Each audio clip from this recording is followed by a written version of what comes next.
India ગઠબંધન Congress working કમિટીની બેઠક મળી. સોનિયા ખડગેનું ચૂંટણી પરિણામો પર મંથન, રાહુલ વિપક્ષના નેતા બને એવી સાંસદોની માંગ. કોંગ્રેસ અધ્યક્ષ મલ્લિકાર્જુન ખડગેની અધ્યક્ષતામાં કોંગ્રેસ કાર્યકારી સમિતિની બેઠક દિલ્હીની અશોક હોટલમાં મળી છે. બેઠકમાં સોનિયા, રાહુલ, પ્રિયંકા ગાંધી સહિત ઘણા દિગ્ગજ નેતાઓ હાજર છે. બેઠકમાં ચૂંટણી પરિણામો પર મંથન કરવામાં આવી રહ્યું છે. બેઠકમાં રાહુલ ગાંધીને સંસદીય દળના નેતા તરીકે, વિપક્ષના નેતા તરીકે પસંદ કરવામાં આવી શકે છે. આ બેઠકમાં લેવાયેલા નિર્ણયોની માહિતી પ્રેસ કોન્ફરન્સમાં આપવામાં આવશે. દિલ્હીમાં CWCની બેઠક પહેલા કોંગ્રેસ સાંસદોએ રાહુલ ગાંધીને વિપક્ષના નેતા બનાવવાની માંગણી કરી છે.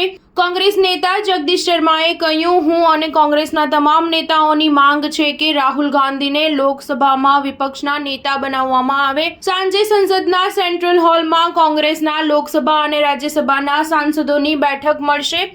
ખડગે પાર્ટીના નેતાઓ માટે અશોક હોટલમાં ડિનર પણ યોજશે.